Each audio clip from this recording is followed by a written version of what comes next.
আমাদের হৃদয়েও একটা ইসমাইল আছে। আমাদের কারো হৃদয়ের ইসমাইল হচ্ছে আমার টাকা, আমাদের কারো হৃদয়ের ইসমাইল হচ্ছে আমার ব্যাংক ব্যালেন্স, কারো হৃদয়ের ইসমাইল হচ্ছে আমার গাড়ি, আমাদের কারো হৃদয়ের ইসমাইল হচ্ছে আমার যশ খ্যাতি। আল্লাহ তাআলা দেখতে চান যে সব কিছুকে আমরা আল্লাহর ভালোবাসার বিনিময়ে স্যাক্রিফাইস করতে পারি কিনা, কোরবানি করতে পারি কিনা, আল্লাহর জন্য সবকিছুকে আমরা উজাড় করে দিতে পারি কিনা। এটাই হচ্ছে কোরবানির শিক্ষা। আমরা যদি আমার ছেলেকে বলি, আমাদের মেয়েকে বলি যে বাবা, আল্লাহ বলেছেন যে আল্লাহর সন্তুষ্টির জন্য আমি যেন ছুরি চালাই, তোমাকে জবাই করি, ফিনকি দিয়ে রক্ত বেরোবে এবং তুমি এতে মারা যাবে। আমাদের ছেলে মেয়েরা কি ইমানের বলে এতটা বলিয়ান হয়েছে যে এ প্রস্তাবে তারা রাজি হবে?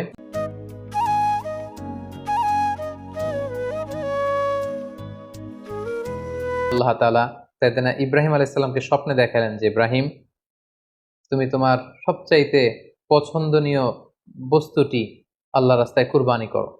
একাধিকবার তিনি এই স্বপ্নটি দেখলেন এবং ইব্রাহিম আলাইহিস সালাম বুঝতে পারলেন যে আমার সবচাইতে পছন্দনীয় হচ্ছে আমার ছেলে ইসমাইল, যাকে আমি আল্লাহর আদেশে সেই মক্কার মরুভূমিতে রেখে এসেছি। তিনি আল্লাহ তাআলার আদেশে ফিলিস্তিন থেকে মক্কায় চলে আসলেন। এসে ১৩ বছর পর নিজের কলিজার টুকরা সন্তান ইসমাইলকে দেখলেন। কিন্তু এই ছেলেকেও তিনি বেশি দিন ধরে রাখতে পারবেন না, কারণ আল্লাহ তাআলার আদেশে তাকে জবাই করতে হবে। তিনি ছেলের সাথে কনসাল্ট করলেন। বাবা ছেলের কনভারসেশনটা কেমন ছিল আল্লাহ তাআলা সূরাতুস সাফফাতে খুব চমৎকার ভাবে বলছেন, ফালাম্মা বালাগা মাআহু সাইয়া ক্বালা ইয়া বুনাইয়া ইন্নী আরা ফিল মানামি আন্নী আযবাহুক। ইসমাইল যখন একটু হাঁটতে পারে, দৌড়াতে পারে, ছোটাছুটি করতে পারে, এই বয়সে যখন পৌঁছলো, ইব্রাহিম আলাইহিস সালাম এসে বললেন, হে আমার কলিজার টুকরা সন্তান, আমি স্বপ্নে দেখেছি যে আমি তোমাকে জবাই করছি।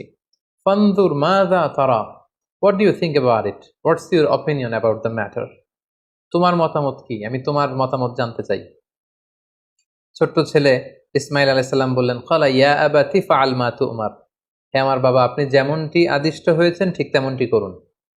সাতাজিদুনি ইনশাআল্লাহু মিনাস সাবিরিন, ইনশাআল্লাহ অচিরেই আপনি আমাকে ধৈর্যশীল পাবেন। আপনি মনে করবেন না যে আমি ঘাবড়ে গিয়েছি, আমি ভয় পেয়েছি, আমি দৌড়ে ছুটে পালাবো না। আপনি যেমনটি দেখেছেন তেমনটি করুন, কারণ আপনি আল্লাহর নবী এবং আল্লাহ তাআলা আপনাকে আদেশ করেছেন, এটা আপনার উপর আল্লাহর ওয়াহী। সো আপনি আমাকে ধৈর্যশীল পাবেন। বাবা ছেলে তখন মক্কা থেকে, মক্কার পাশেই মিনা অবস্থিত, মিনা প্রান্তরে রওনা হলেন আল্লাহ তাআলার আদেশে ছেলেকে কুরবানি করবার জন্য।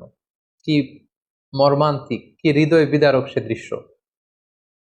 এবং সাইয়েদনা ইসমাইল আলাইহিস সালাম বললেন, বাবা, আমার চেহারার দিকে তাকিয়ে আপনি ছুরি চালাতে আপনার বড্ড মায়া লেগে যাবে, কষ্ট লেগে যাবে। আপনি আমাকে উল্টো করে শুইয়ে দিন, অর্থাৎ আমার চেহারাটা থাকবে মাটির দিকে, আপনি পেছন দিক থেকে আমাকে জবাই করুন।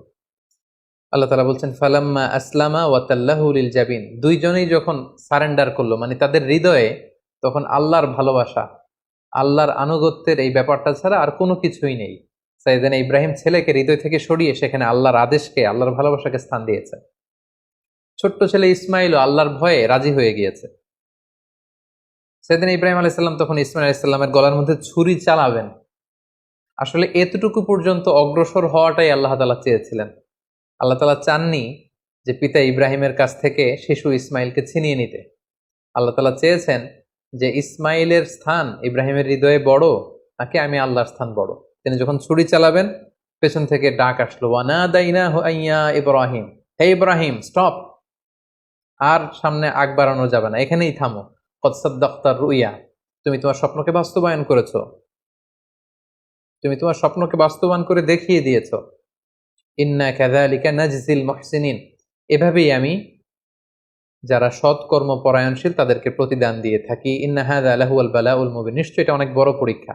এই বড় পরীক্ষাতেও তুমি বাপ বেটা তোমরা উত্তীর্ণ হয়েছো। ফাদাইনাহু বিযিবহিন আযীম, আল্লাহ তাআলা বলছেন জান্নাত থেকে একটা বকরি এনে, একটা ভেড়া এনে আমি ইসমাইলকে সরিয়ে দিলাম, ইসমাইলের জায়গায় ওই বকরি কুরবানি হয়ে গেল। আল্লাহু আকবার। সাইয়েদনা ইসমাইল আলাইহিস সালাম বেঁচে গেলেন।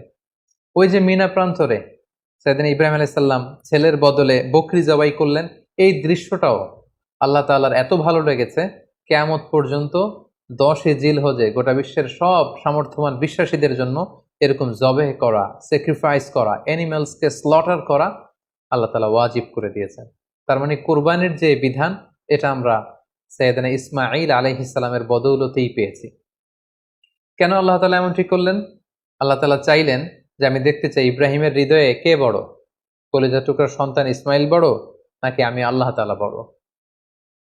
এখান থেকে আমাদের জন্য শিক্ষা হচ্ছে, ইব্রাহিম আলাইহিসসালামের হৃদয়ে সবচাইতে পছন্দের জায়গাটা ছিল তার সন্তান ইসমাইল। কারণ ৮৬ বছর পর একটা সন্তান পেয়েছে। কত মায়ার জায়গায়, কত আদর এবং ভালোবাসার জায়গায় তিনি হৃদয়ে তাকে স্থান দিয়েছিলেন। আল্লাহ চেয়েছেন না ওই জায়গায় যেন আল্লাহর ভালোবাসাটা থাকে। এজন্য ইব্রাহিম আলাইহিসসালামের উপর সবচেয়ে বড় পরীক্ষা তিনি চাপিয়ে দিয়েছিলেন।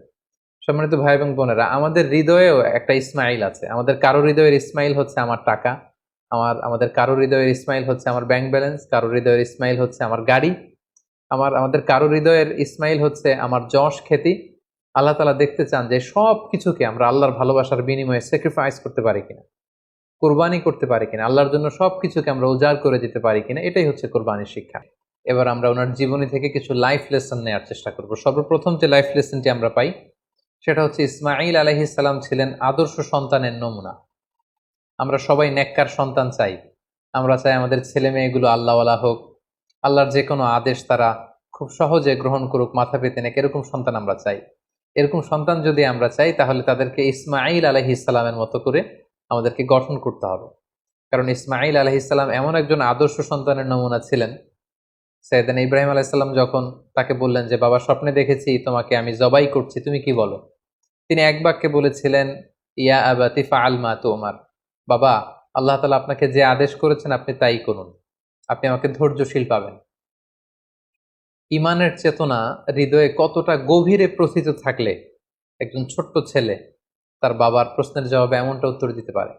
আমরা যদি আমাদের ফ্যামিলি মেম্বারের কথা চিন্তা করি, আমাদের ছেলে মেয়েদের কথা যদি চিন্তা করি, আমরা যদি আমার ছেলেকে বলি, আমাদের মেয়েকে বলি যে, বাবা আল্লাহ বলেছেন যে আল্লাহর সন্তুষ্টির জন্য আমি যেন ছুরি চালাই, তোমাকে জবাই করি, ফিনকি দিয়ে রক্ত বেরোবে এবং তুমি এতে মারা যাবে। আমাদের ছেলে মেয়েরা কি ইমানের বলে এতটা বলিয়ান হয়েছে যে এ প্রস্তাবে তারা রাজি হবে? আমাদের কিন্তু এই বিষয়গুলো ভেবে চিনতে সামনে আগানো দরকার, যে আমরা আমাদের ছেলে মেয়েদেরকে কি শিখাচ্ছি। আল্লাহর ভালোবাসা, রাসূলের ভালোবাসা, ইসলামের ভালোবাসাকে আমরা তাদের হৃদয়ে গভীর থেকে গভীরে আমরা প্রচিত করতে পেরেছি কিনা, এটা চিন্তার বিষয়।